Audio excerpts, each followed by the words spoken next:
Kakampi ng bayan. Kasangga ng masa. Kapanalig ng batas at hustisya. Attorney Danny Con. Abogado de Campanilla. Alam nyo ba ang batas? Alam nyo ba ang inyong mga karapatan?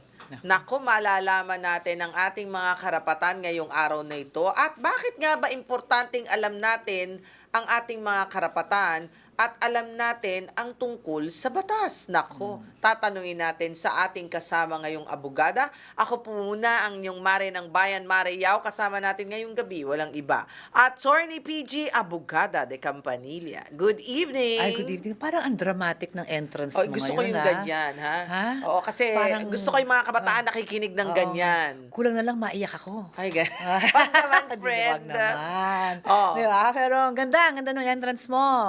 Tama ba yung mga sinabi natin Tama doon? naman yun. Tama naman yun. Bakit importanteng alam ang karapatan, Ay, Atty. oo PG? naman, para yun yung paglaban mo. Alam mo Oo. naman kung alam mo, paano mo naman malalaman kung ikay naaapi na kung hindi mo alam ang yung karapatan? Para Oo. akala mo okay lang lahat ang nangyayari sa'yo. Oo, hindi naman sila abogado. Oo, diba? Ikaw lang ang abogado. Hindi lang ako, ang dami namin sa labas. Pero, pagka nakikinig sila sa ganitong klaseng mga Ako lang, programa... the only one.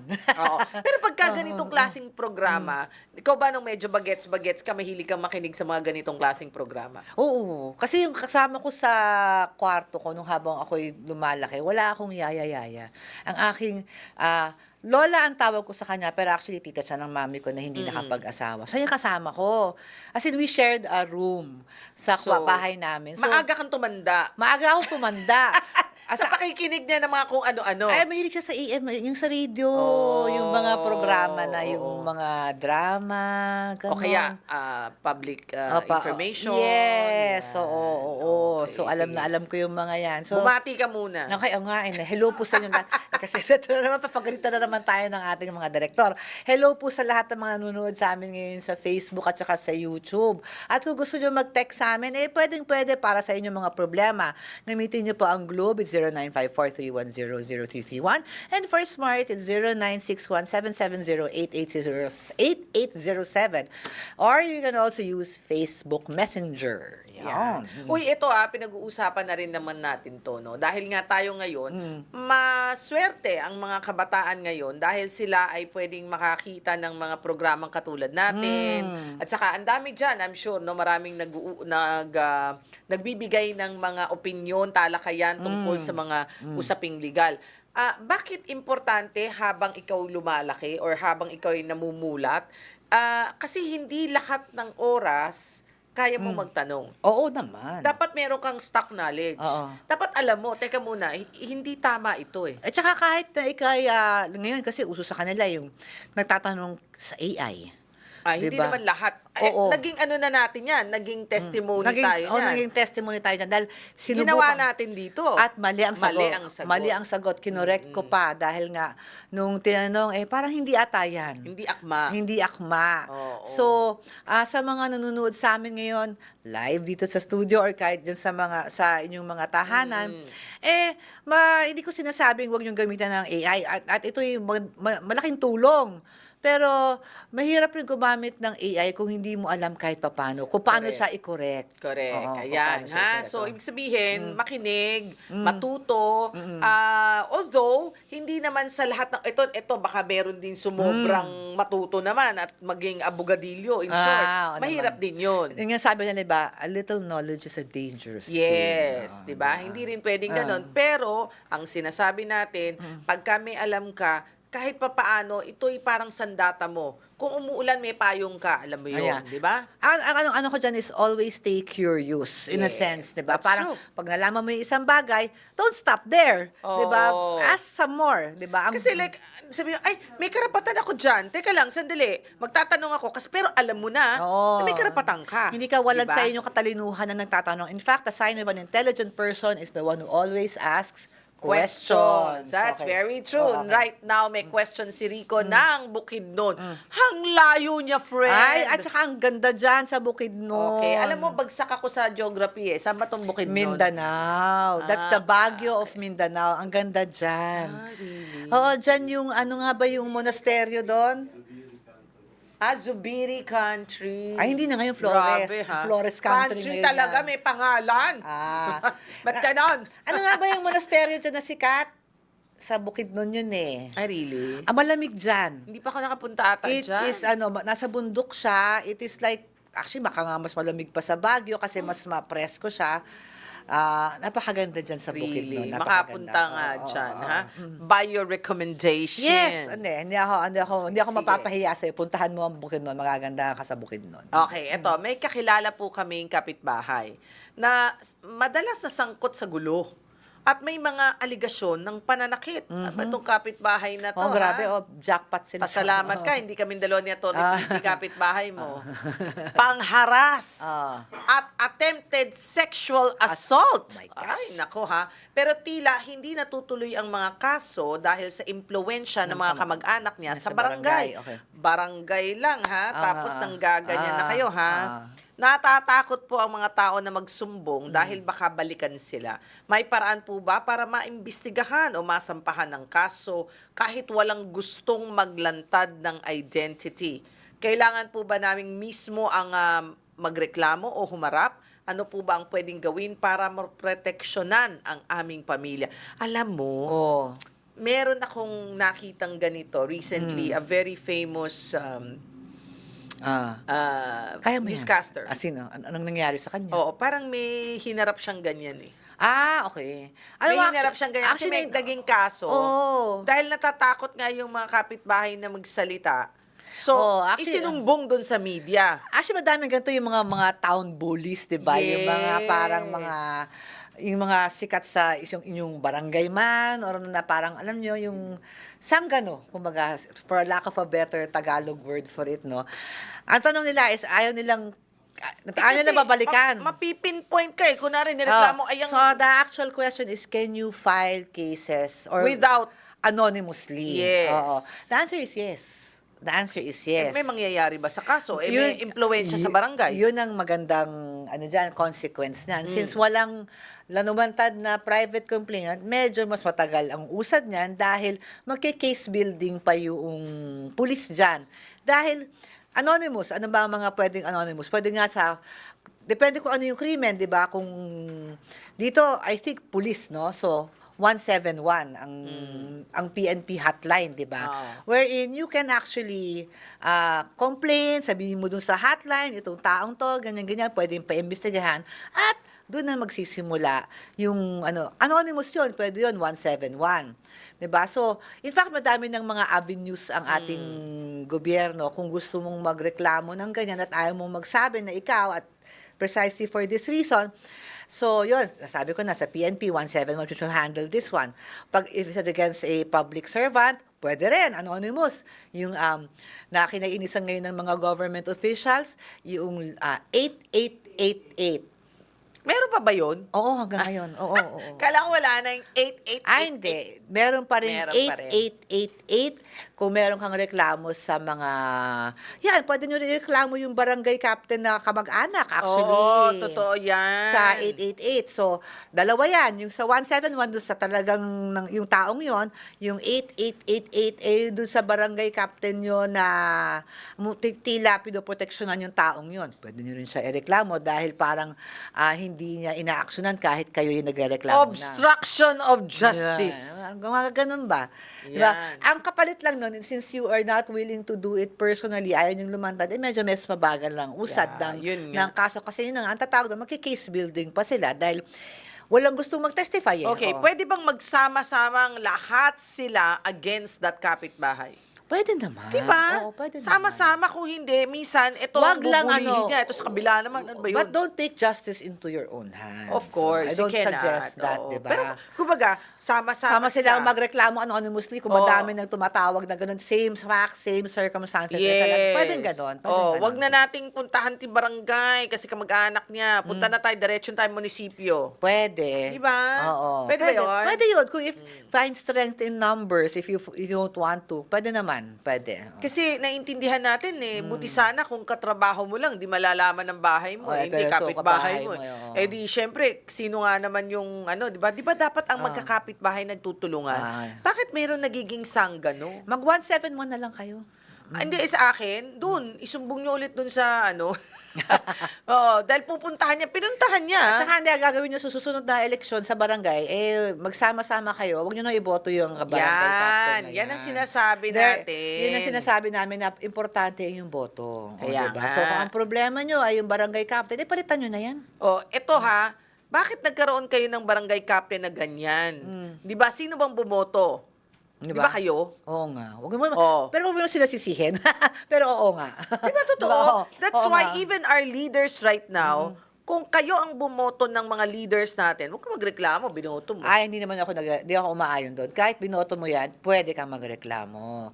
Kasi ano yan nung binoto mo siya, akala mo itong gagawin niya. Well, syempre ikaw bumoto ka dahil sa mga pangako. Hindi, totoo naman Sa mga yan. pangako, Yeah, dahil sa mga I agree. dahil sa mga akala mo siya na magdudulot ng pagbabago. And just because I voted for you, and if you disappointed me, of course I will complain. Yes, I agree. Ibig yes. sabihin, lahat sila ng mga bumoboto, Oo. pagka bumoto ka, hindi kasi minsan, unfortunately, when they vote, it's because of certain things. That's why they vote for a person. Huwag niyong huwag niyo kasing bebenta ang boto. Huwag Yes, niyong ibebenta ang yun boto. lang yun. Okay, caller please. Eto na si Gimo. Gimo, 49 years old ng South Cotabato. Kanina. Ang layo, puro tayo Mindanao, Wow. At least alam mo, South Cotabato, Mindanao. Oy, nakakarating tayo ng South Cotabato. Nakarating, ako hindi pa. Hindi, sabihin yung caller na. Akala ko ikaw. yung ating show nakakarating hanggang South Cotabato. Okay, reset. Hi, Gimo. Reset. Gimo. Hello po, good evening. Gimo po, Gimo. Gimo. Hi, Gimo. Okay. 49 years old. Bata. Okay. Batang bata. Sige. Anong- Gimo, anong tanong? Oo nga. Good evening, Attorney PH ka, Miss Mary. Yes.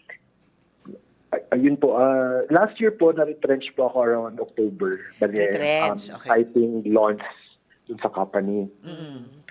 Pero may nakalagay ako, may non-compete clause po ako. So, naintindihan ko naman yung non-compete clause.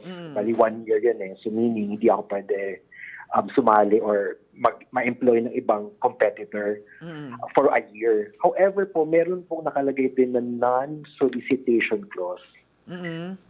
Yung non-solicitation clause, wala pong duration. Parang wala. Parang after daw, whether natanggal or umalis ako, parang wala siya, basta wala nakalagay na duration. So, okay. paano po pag yung niche ko, kung saan ako tatrabaho, is parang same people lang naman po. Parang same network.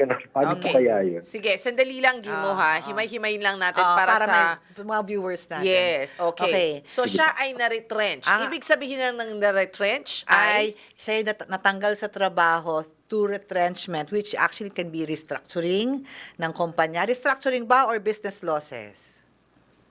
Business losses daw po. Ayan. So, business natanggal losses. siya sa trabaho dahil sinasabi nung negosyo na nalulugi sila. siya, Okay. oo. So, dahil doon, meron naman siyang mga... Depende. Kung hindi naman severe business losses, may retrenchment package usually Okay. yan. Now, tanong, bakit siya nagkaroon ng kontrata? Oo Tinanggal nga. ka. Oo nga. So yun, Gimo, yun na ang magiging tanong ko, magaling ka talaga, Mare, di ba? Kasi parang if you're retrenched, then sila yung nagtanggal sa iyo di ba? So, Kaya nga. oo nga So, it's not an end of a contract or it's not Correct. that you committed some you committed some grounds that necessitated for your employment to be terminated. Hindi naman. So, ako ilalaban ko na because it's retrenchment, the non-compete clause will not apply Correct. anymore, Gimo. Kasi it's through their, di ba? Sila naman may kasalanan. Sabi mo, gusto ko pa nga ako magtrabaho dito. Ito, expertise ko Oh, Oh. 'di ba? Gimo. Diba? Okay, that's one. Pero on another spectrum, let's say they're still going to enforce the Contract. the contract. Oh. Which is non-compete. contestable naman yun. Okay. 1 year, tapos meron pang non-solicitation. Okay, gaano katagal? 1 year lang yung non-compete? Yes, Gimo. 1 year. Tapos na yung 1 year. Hindi pa po, sa October pa. Okay. Normally, okay, a non-compete, usually, valid to put but hard to enforce. Lagi natatalo ang mga kumpanya dyan sa non-compete na yan. Okay. So, teka muna, para sa kaalaman ng lahat. Pag sinabi mong Okay. non-compete, anong Ang ibig sinasabi sabihin sa nun? non-compete usually is that ang empleyado, kunyari usually sa management yan eh. Okay. Pag Nagtatrabaho ka sa- sa amin, kunyari isang industriya. Oo. Pag ikay umalis sa ating sa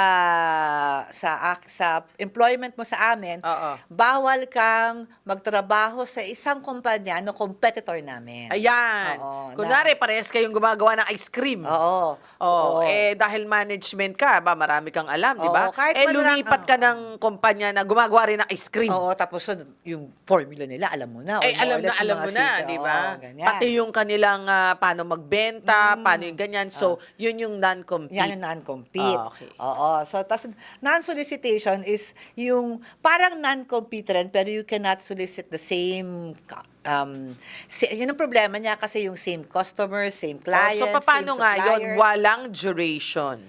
Bawal naman ang walang duration. Paano naman yan? Under the labor code naman, unreasonable yun. Oh, okay. It's, so Gimo, kung ako nga yung 1 year, pwede ko pang, i-contest yun. Kung let's say, na-hire ka nga ng competitor mo ng competitor ng kumpanya na yun, niretrench ka nga for business losses Correct. diba? So, bakit ka, kung hindi lang dahil sa retrenchment na yun, you would have stayed with that company. So, in short, pwedeng paglaban ni Gimo, hindi ko na susundin tong kontrata kasi kayo ang nagtanggal sa akin. Yes, and at the same time, our constitution has mandated that our laws are pro-labor. So it's always interpreted in favor of the worker, of the employee. Masunurin nga si Gimo, inintay niya talaga October pa raw. No, but sometimes non-compete clauses are enforceable, lalo na for management. Yun ang naiisip ko yung mga, pwede yun sa management. Pero for rank and file or for supervisory or for that, na hindi naman ganun ka-essential, pwede kasi, yun, contestable. Kasi livelihood yun Bakit mo pipigilan ng, lalo na kung nakakagain na ng expertise yung taong yun Wala na siya ibang pwedeng gawing trabaho kung Yun di na yung yun. alam niya di ba? That's Bakit livelihood. ikaw naman nagtanggal Bakit mo, sige nga, pag nagdemanda, dole yan. Tsaka ang non-compete naman is parang more of pag in-enforce nila yan, usually damages lang yan, di ba, ang mangyayari. And I don't know, most courts will not. Lalo na if you Isang can panakot di ba? Lalo na if, Attorney, pwede po ba magbigay ng konting context? sige, okay. Sige po, yung kumpanya ko po kasi, I'm with the marketing, so ako yung, mataas yung position ko sa marketing. Pero yung kumpanya, ano ba sabihin nasa legal siya or sa law firm type siya. Kaya medyo takot din ako What do you mean? Yung naintindihan ko kumpanya, nasa legal. So, sabihin mo kami mga connection. So, yun na nga. Yun. Yung context na. Naintindihan ko na agad ang kanyang problema. Pero kahit na that's unfair. Well, kahit naman may meron, hindi ko masasabing hindi unfounded ang kanyang fear, di ba? But at least you know that you are in the right. October, so meron ka na ba offers? With the same, Actually, meron po. Meron na. the same companies? Tanggapin mo na yan, I mean, the same line of business doon sa tinanggalan ka? Hindi, siyempre kasi marketing, pero ibang produkto. Hindi naman pala hindi naman pala competitor. Go lang. The non-compete is when you are prevented from being employed by a direct competitor usually of your former employer, because ang rational nun is that you might bring yung knowledge mo about them to their competitor na ikalulugi naman nila. Pero kung ibang produkto naman pala, 'di ba? Bakit ka nag-aalinlangan? Wala kang kikitain ng isang taon? There have been cases about that, parang when there's a non-compete, lalo na kung if it affects the livelihood, then it will prevent someone from earning a living, then it's usually struck down. Sige, go lang, Gimo, At saka hindi naman pala competitor, so Gimo, huwag kang mag-alala. The Go. non-compete is not because you can't work. You just can't work with someone who's competing with them. But if you can prove that yung bago mong employer is not competing with them, then there's no fear. The non-compete will not Apply. will not apply. Yan. Okay? Gets mo, Alright, Gimo? thank you so much. Okay. Thank Thanks, you. Gimo. Thank you. Thank you. Oh, di ba? Yun naman pala. Sa Iba-iba. akin, hindi matapang ako dyan. Ako rin, lagi ko sinasabi rin sa mga ano na ganyan. Yan mo, ilaban mo yan.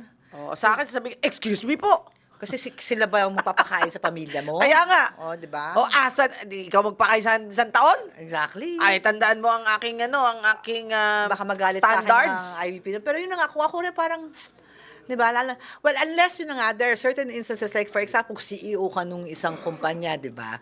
Tapos ikaw yung ganyan, may yun, normal yun, yung mga sa Pero CEO. friend, ikaw naman ang tinanggal. Sa kanya, oo.